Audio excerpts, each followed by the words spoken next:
Career change that takes you out of extractive corporate systems altogether. Career change that opens up a whole new kind of work that is connected, communal, human. Career change that lets you experience purpose every single day, where you can see and feel the tangible contribution you're making. If your career looks great on paper but feels wrong in your bones, you're not alone. Welcome to From Corporate to Calling, your lifeline into meaningful work. I'm Alyssa Murphy, a regenerative business mentor and former startup CEO who walked away from corporate systems to create work that brings life. Each week, I share stories, reflections, and provocations to help you recognize the signs of burnout and make a career change with purpose. If work looks good but feels wrong, this is your invitation to get out of corporate and into your calling.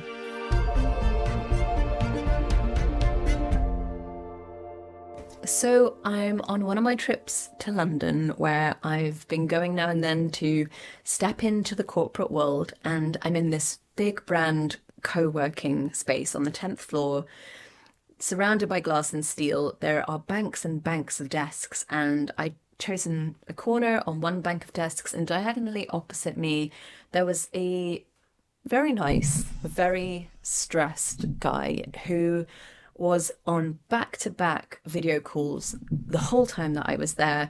He'd finish a call, he'd run into a meeting room, he'd run back out. It was non-stop, and there was a lot of very dehumanized language in the way that he was talking. At one point, I heard him drop the phrase mass termination capabilities, which seemed like very normal parlance in what he was doing. It seemed like he was working on some kind of AI-powered HR software. And I'm sure when he talked about mass termination capabilities, though it sounds to me like hideous, destructive military language, that they were talking about something technical like batch removing access or benefits. But it didn't feel good. It didn't feel human. And there was something about this guy that I just kind of couldn't take my eyes away from. We had a little chat when he borrowed my phone charger, actually. He seemed like a really nice person, but also someone who was really caught up in this extremely fast-paced, extremely stressful, and quite dehumanized mode of working. And then something ironic transpired, because later in the day, he took a personal call and he seemed to be talking to the HR department of an organization that he'd left about some kind of dispute over shares or a bonus payout or something like this. And it just really struck me as kind of painfully ironic that he'd left an organization and was in this dispute with their HR department, and he'd moved into a new organization where he was spending his time building software that treats people as numbers. And this is the thing: if you find yourself in that kind of position, stressed, burnt out, dehumanized by your work, desensitized from the purpose of what you're creating through your work, the answer is not to polish up your CV and jump into a new job, because it's never enough. If you don't take the time to redesign your relationship with work, to divest from the extractive systems that are behind the work you're doing, then you're just going to carry the same dysfunction into your new role. Now, if you're listening to this and you are at the point where you are ready to quit, I want you to pause. And that might sound contradictory, because my whole thing is helping people quit corporate, right? And yes, that is what I want for you, but there are two parts to my work. Number one, quit corporate. Number two, create a life-giving career or business. So yes, I do want you to quit, but I want you to do it with purpose. And that is what I'm going to explore in today's episode. So here's what usually happens. You reach breaking point.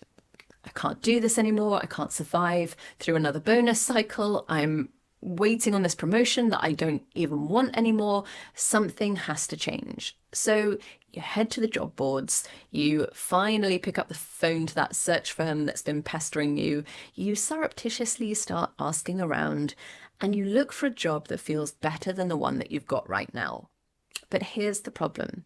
That approach is incremental at best and actually kind of risky at worst.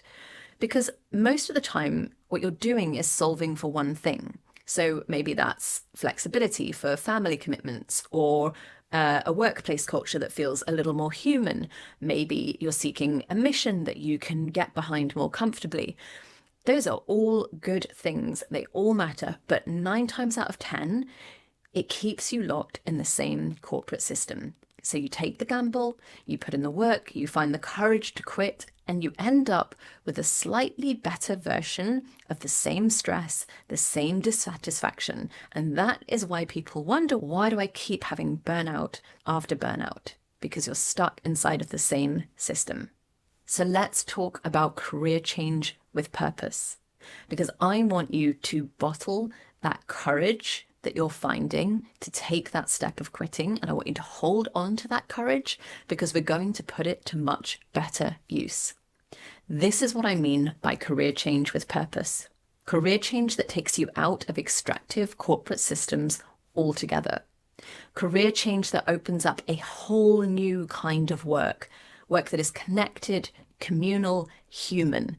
Career change that lets you experience purpose every single day, where you can see and feel the tangible contribution you're making. Isn't that what you really want? Not just another rung on the ladder to nowhere. And that kind of career change is absolutely possible. It takes courage, and it takes a different starting point. Let's talk about 3 pathways into purposeful career change.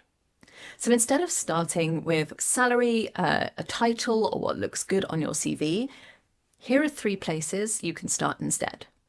Number 1, start with how you want work to feel. Really think about it, really imagine it, and let that feeling guide your choices. It might lead you into a role that will create that kind of feeling for you, or it might tell you that you need to create your own work in order to get that feeling. And that was how my client Claire approached things. She'd come out of the big London agency world working on corporate sustainability for global brands. Her whole experience of work was extreme hours, wraparound childcare, deadlines on Christmas Eve. And when she was ready to come back to work after having her children, she knew it had to be different. We worked together to build an approach around putting her family first, finding balanced work that brought her satisfaction, using her skills for genuine purpose, and finding work that still left time for all the things that she really wanted to do, like picking her kids up from school, making the costumes for their performances, packing their lunches for them. These things mattered to her as much as her work, and we created a solution that allowed her to balance both. Here's a second approach. Start with a passion issue. Take something that you care deeply about and go deep on it. Learn about it, meet people working in that area, immerse yourself in whatever is happening currently with that issue. Over time, the opportunities will emerge. Often that will be through freelance work. And those opportunities will allow you to go all in on something that actually matters to you. Here's a second approach. Start with a passion issue. Choose something that you really want to change or to make happen, and go deep on that. Learn about it. Meet people working in that area. Immerse yourself in that issue. And you will find that the opportunities begin to emerge. Yes, often that will be through freelance work, or you'll have to look at a kind of ecosystem approach to your career. So you're maybe balancing more highly paid work with more sort of voluntary or lower paid work. But this will allow you to go all in on something that really deeply matters to you. My client Alini did exactly this when she left her role in big tech in the US. She knew she wanted to move into regenerative agriculture for a long time, but she had no hands-on experience, and that had been holding her back. So she began volunteering, she began building her network, and she really immersed herself in the local world of regenerative agriculture until the opportunities started coming to her. And today she offers fractional chief of staff services to grassroots organizations who benefit enormously from all that experience that she brings from working from a really big organization in big tech. And the third approach, start with a vision. Decide what kind of world you want to help build and bring it to life. This is the entrepreneurial path. And yes, it's bold, but it's also the way to create work that really means something to you. And eventually to create meaningful employment opportunities for other people too. I've just started working with an amazing client, Anna, who is taking this route. She has long dreamed of creating a regenerative hub in Catalonia where she lives that's going to combine food and family and ecological learning. And she's finally set aside the pressure to build on her already highly successful career. She's ignoring the tempting job offers, and she's finally bringing that vision to life. So here's the takeaway. If you've got a job that looks great on paper but feels wrong in your bones, yes, it is time to quit. But don't just quit and leap into a slightly shinier version of the same thing. Even actually, if it sounds like a much, much better job, take the time to pause, pay attention and ask yourself some powerful questions. What system is that role operating in? What is the real purpose of the organization? What kind of vision would you be supporting, and how would that work feel every day in your body? And if you find that those things don't align, I believe you're being called to quit with purpose. Because when you do that, you'll never have to find yourself in this position again. If this kind of purpose-led, life-giving career change is exactly what you need, then you're in the right place. This podcast is your weekly lifeline into meaningful work. Make sure you're following so you don't miss an episode. If you want to go even deeper, subscribe to my emails. I share things there that I don't share anywhere else.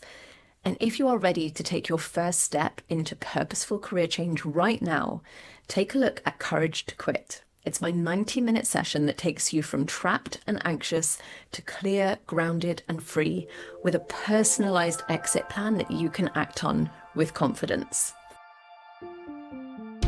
If this episode of From Corporate to Calling was helpful or inspiring, follow the show so you don't miss an episode. And if you know someone who's questioning their career, send them this podcast. Lifelines are meant to be shared. Remember, you don't have to tolerate burnout or misalignment. You can redirect your skills into meaningful work that brings back life to you and to the world around you.